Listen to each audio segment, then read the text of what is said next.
Hai, kali ini kita akan membahas tentang materi etika bisnis, khususnya tentang pengambilan keputusan. Nah, kali ini apa aja sih topik yang akan kita bahas? Yang pertama adalah background atau latar belakang mengapa kita perlu mempelajari tentang pengambilan keputusan dalam etika bisnis. Lalu kita juga akan review sedikit tentang teori pengambilan keputusan yang sudah pernah kita bahas di materi perilaku konsumen. Lalu kita juga akan membahas teori-teori etika yang kita pelajari pada pertemuan awal di modul etika bisnis. Dan tentunya kita akan mempelajari tentang rational decision making process atau proses pengambilan keputusan yang rasional. So, start. Pertama, kenapa sih kita perlu membuat keputusan yang memperhatikan etika bisnis? Pada dasarnya, dalam suatu organisasi, biasanya pengambilan keputusan dilakukan oleh seorang manajer atau misalnya oleh ownernya langsung jika skop perusahaannya perusahaan yang small medium. Nah, dalam mengambil suatu keputusan, perlu sekali pendekatan etika bisnis agar dapat memberikan hasil yang sesuai dengan nilai-nilai etika yang ada di suatu wilayah. Kita tahu bahwa di setiap wilayah punya budaya-budaya masing-masing yang tentunya punya etika-etika yang perlu diperhatikan supaya kita secara bisnis bertahan lama dan tidak mengganggu kepentingan-kepentingan masyarakat yang lain. Dalam teori pengambilan keputusan, ada 3 pendapat ahli yang perlu kita simak. Pertama dari J.R. Terry. Menurut J.R. Terry, pengambilan keputusan adalah pemilihan yang didasarkan kriteria tertentu atas 2 atau lebih alternatif atau 2 atau lebih pilihan. Nah, sedangkan menurut Claude S. George Jr., proses pengambilan keputusan itu dikerjakan oleh kebanyakan manajer berupa suatu kesadaran, dan ini termasuk kegiatan yang memerlukan pertimbangan, penilaian, dan pemilihan di antara beberapa alternatif. Yang ketiga, menurut Harold and Cyril O'Donnell, pengambilan keputusan ini adalah pemilihan di antara alternatif mengenai suatu cara bertindak yang terdiri dari perencanaan, yaitu perencanaan yang jelas. Karena itu suatu rencana tidak dapat dikatakan tidak ada jika tidak ada keputusan. Dan rencananya juga harus melalui sumber yang dapat dipercaya dari data-data yang relevan. Nah, jadi kalau kita bisa ambil kesimpulan dari ketiga pendapat ahli ini, pengambilan keputusan itu adalah suatu tindakan yang meliputi perencanaan dalam mempertimbangkan dan memilih di antara sejumlah alternatif berdasarkan data yang relevan. Nah, sekarang kita bahas dari segi teori etika. Nah, kalau yang tadi adalah teori mengenai pengambilan keputusan. Yang kita tahu, secara rasional pengambilan keputusan itu dilakukan secara sadar dan dilakukan dengan mempertimbangkan dari beberapa pilihan. Nah, kalau kita bicara tentang teori etika, ada beberapa dasar atau beberapa pendapat yang mengatakan apa sih yang mendasari seseorang dalam melakukan sesuatu. Kita lihat dari teori utilitarianisme. Yang pertama, teori ini mengatakan bahwa seseorang melakukan sesuatu itu untuk mendapatkan untuk memberikan kebahagiaan yang maksimal kepada orang lain. Nah, sedangkan menurut teori deontologi, seseorang itu berlaku atau melakukan sesuatu karena menghargai prinsip atau norma yang berlaku. Misalnya, dia melakukan kewajiban berbuat baik pada orang, melakukan pelayanan prima secara objektif. Yang ketiga adalah teori hedonisme. Menurut teori ini, seseorang bertindak berdasarkan alasan kepuasan dan murni mencari kesenangan dan menghindari ketidaksenangan. Nah, jadi ketiga teori dasar dalam teori etika ini mengatakan bahwa setiap orang itu melakukan sesuatu berdasarkan motif yang berbeda-beda.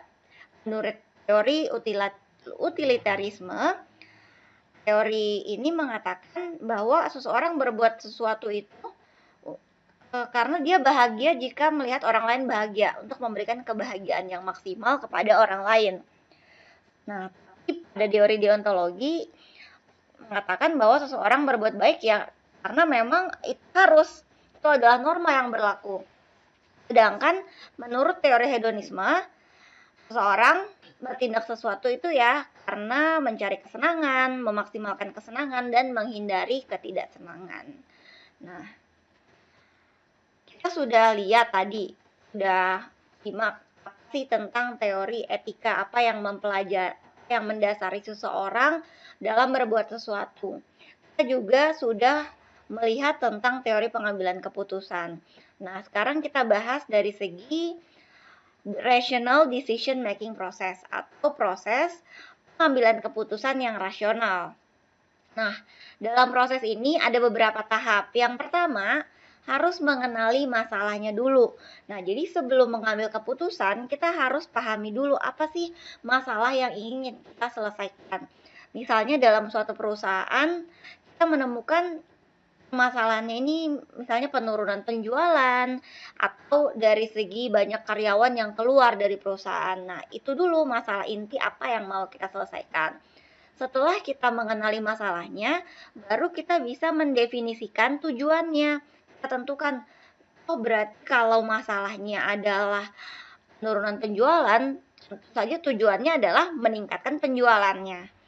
Lalu jika masalahnya adalah turnover yang tinggi atau karyawan yang sering keluar masuk, karyawan yang tidak betah di perusahaan.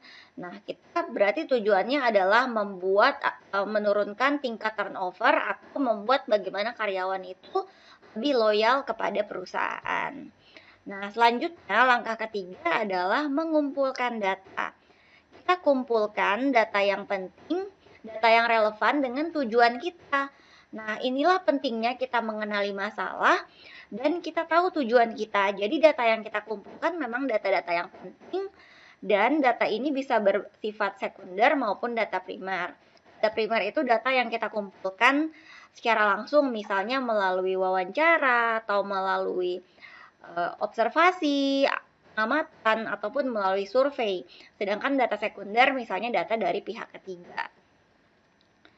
Nah, setelah kita mengumpulkan data, tentunya kita menyeleksi pilihan-pilihan keputusan ya. Kita sudah mengumpulkan data sehingga kita tahu, misalnya dari data tersebut, kalau misalnya dari penurunan penjualan. Nah, ternyata kita dapat data penurunan penjualan itu karena misalnya stoknya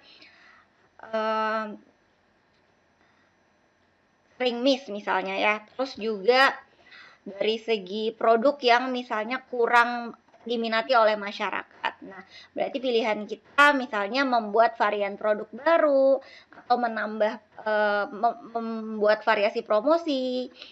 Nah, itu adalah kriteria pilihan keputusan kita. Langkah selanjutnya adalah kita mengevaluasi kriteria pilihan keputusan tadi. Nah, kira-kira dari pilihan-pilihan keputusan tersebut yang mana yang paling cocok dengan masalah yang mau kita selesaikan, yang paling cepat menyelesaikan masalah dan juga paling banyak memberikan manfaat dan paling sedikit memberikan kerugian. Nah, setelah kita mengevaluasi, maka kita ambil keputusan yang terbaik berdasarkan pertimbangan-pertimbangan tadi, dan jangan lupa kita harus mereview, terus memonitor hasil dari keputusan yang kita ambil secara berkala. Jadi itu adalah 7 step, 7 langkah dalam proses pengambilan keputusan secara rasional. Selanjutnya, dalam pengambilan keputusan ada beberapa langkah, ada beberapa metode. Nah, yang pertama dan yang paling sering digunakan adalah analisis biaya manfaat. Analisis biaya manfaat ini mencari nilai dan membandingkan semua biaya dan manfaat baik pada kelompok perorangan dan sosial. Tapi analisis ini mempunyai beberapa keterbatasan. Yang pertama, keputusan tidak sepenuhnya didasari oleh pertimbangan ekonomi. Jadi saat kita mengambil keputusan tentunya tidak hanya berbicara tentang untung rugi ya, karena ada pertimbangan-pertimbangan lain seperti dari segi politis, teknis, administratif, dan logistik yang mungkin bahkan lebih berpengaruh pada pilihan akhir strategi kita. Yang kedua, kita juga sulit mengkuantifikasi manfaat yang tidak nyata. Jadi ada manfaat-manfaat yang mungkin kita dapatkan dari suatu pengambilan keputusan yang tidak bisa dihitung secara materi. Nah, itu salah satu keterbatasan dari analisis biaya manfaat. Selanjutnya adalah analisis etis. Nah, ini yang sangat relevan dengan pembahasan kita kali ini ya. Nah, kita tahu bahwa sekarang sangat penting bagi perusahaan untuk memperhatikan kepentingan shareholder atau pemegang saham dan juga kelompok di luar shareholder. Ya, mungkin seperti stakeholder lah, pemegang kepentingan ya, semua kita harus perhatikan. Nah, karena apa yang menjadi concern dari para stakeholder atau pemegang kepentingan ini akan menentukan bagaimana perusahaan kita ke depannya. Nah, jika kita kehilangan concern atau kita tidak mendapat perhatian atau malah kita ditanggapi negatif oleh stakeholder, ini bisa menyebabkan kerugian pada perusahaan. Apalagi kalau yang primary stakeholder ya, seperti shareholder, lalu karyawan, customer, nah itu adalah primary stakeholder. Selain itu juga, kenapa perlu menimbangkan tentang analisis etis ini? Karena jika kita mengambil keputusan yang didasari dengan prinsip-prinsip etis, prinsip-prinsip moral, maka itu akan lebih bermanfaat untuk bisnis kita ke depannya. Itu akan lebih menjamin keberlangsungan bisnis kita dan tentunya kita juga turut andil dalam istilahnya corporate social responsibility, bagaimana kita bertanggung jawab terhadap sosial dan akan menaikkan nama baik kita di masyarakat. Nah, dalam pengambilan keputusan secara etis ya, itu ada pros versus cons-nya. Nah, ada pengukuran pengaruh yang dapat kuantifisir atau yang dapat diukur.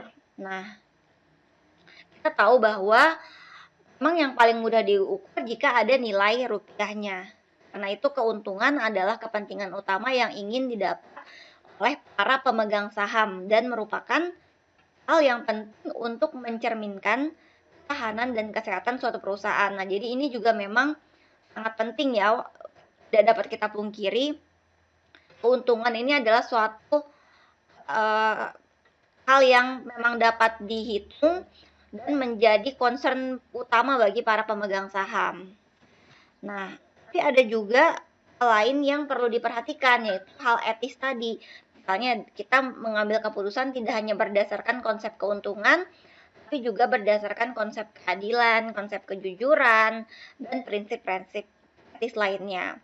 Tapi dalam menentukan atau mengambil keputusan yang etis dengan memperhatikan prinsip-prinsip yang tadi, ada beberapa keterbatasan karena prinsip kejujuran, keadilan itu bukan merupakan konsep yang absolut dan tidak dapat dihitung secara material.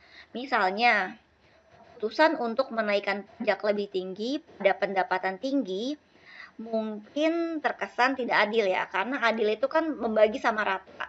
Nah, tapi kalau kita lihat dari segi kapasitas mereka untuk membayar pajak, maka ini adalah keputusan yang terbaik. Karena itu dalam memilih atau menentukan keputusan, alasan dan perspektif sangat diperlukan untuk menilai kewajaran dengan teliti. Oke, selanjutnya di dalam pengambilan keputusan ada metode-metode lain, yaitu metode yang disebut dengan decision tree atau pohon keputusan. Pohon keputusan adalah pemetaan mengenai alternatif-alternatif pemecahan masalah yang dapat diambil dari masalah tersebut. Pohon keputusan ini juga memperlihatkan faktor-faktor probabilitas akan mempengaruhi alternatif keputusan, disertai dengan estimasi hasil akhir yang akan didapat kalau kita mengambil alternatif keputusan tersebut. Pohon keputusan ini juga merupakan model prediksi menggunakan struktur pohon atau struktur berhierarki. Konsep dari pohon keputusan adalah bagaimana kita dapat mengubah data menjadi pohon keputusan dan aturan-aturan keputusan. Melalui penggunaan pohon keputusan ini, kita dapat membreakdown atau memecah proses pengambilan keputusan yang lebih rumit atau yang kompleks menjadi lebih simpel sehingga pengambilan keputusan akan lebih menginterpretasikan solusi dari permasalahan. Nah, selain itu ada juga kelebihan-kelebihan lain dari metode pohon keputusan ini. Seperti yang sudah kita bahas, pengambilan keputusan dengan pohon keputusan ini dari yang sebelumnya kompleks bisa diubah menjadi lebih simpel. Yang kedua, eliminasi perhitungan-perhitungan yang tidak diperlukan juga dapat dilakukan melalui pohon keputusan karena sampel diuji hanya berdasarkan kriteria atau kelas tertentu. Selain itu, pohon keputusan juga fleksibel untuk memilih fitur dari internal node yang berbeda. Fitur yang terpilih akan membedakan suatu kriteria dibandingkan kriteria yang lain dalam node yang sama. Selanjutnya, metode pohon ini juga fleksibel karena meningkatkan kualitas keputusan yang dihasilkan jika kita bandingkan dengan metode perhitungan satu tahap yang lebih konvensional. Juga dalam analisis multivariat, dengan kriteria dan kelas yang jumlahnya sangat banyak, seorang penguji biasanya perlu untuk mengestimasikan baik itu distribusi dimensi tinggi ataupun parameter tertentu dari distribusi kelas tersebut. Nah, metode pohon keputusan ini bisa menghindari kita dari masalah dengan menggunakan kriteria yang jumlahnya lebih sedikit pada setiap node internal tanpa banyak mengurangi kualitas keputusan yang dihasilkan. Nah, berikut ini merupakan contoh dari pohon keputusan untuk memecahkan masalah kerusakan ubin yang tidak diketahui. Nah, jadi kita bisa lihat ya, dia mempunyai beberapa cabang struktur pohon yang hierarki. Misalnya dari yang pertama, yang gambar bulat ini adalah pokok masalahnya. Nah, sehingga di sini ada alternatifnya. Yang pertama, apakah send email atau mengirim email atau tetap diam saja, diabaikan saja masalah tersebut. Nah, setelah itu kita lihat di pilihan yang pertama yang disimbolkan dengan gambar kotak ini. Setelah mengirim email, maka kita bisa mempunyai dua pilihan lagi. Apakah setelah mengirim email ada usaha perbaikan ubin atau tidak ada usaha perbaikan ubin? Ya. Nah, sedangkan kalau yang tadi yang tetap diam tentu saja tidak ada usaha. Nah, setelah itu di sini kita sudah mulai memakai persentase kegagalan, berapa persen, dan persentase keberhasilan. Nah, sama seperti itu. Lalu di sini adalah outcome-nya, hasilnya. Kira-kira berapa outcome atau hasil yang diperkirakan. Jadi begitulah topik yang kita bahas hari ini tentang pengambilan keputusan secara etis yang dapat kita simpulkan yaitu dalam pengambilan keputusan tentunya harus melalui beberapa pertimbangan. Walaupun keuntungan menjadi salah satu hal yang paling penting dalam pengambilan keputusan organisasi, kita tetap tidak dapat memungkiri bahwa ada prinsip keadilan, prinsip kejujuran yang perlu diperhatikan agar bisnis kita bisa bertahan lama dan kita bisa bertanggung jawab kepada sosial. Sekian video kali ini. Jika ada pertanyaan, bisa komen, kontak melalui email. Terima kasih.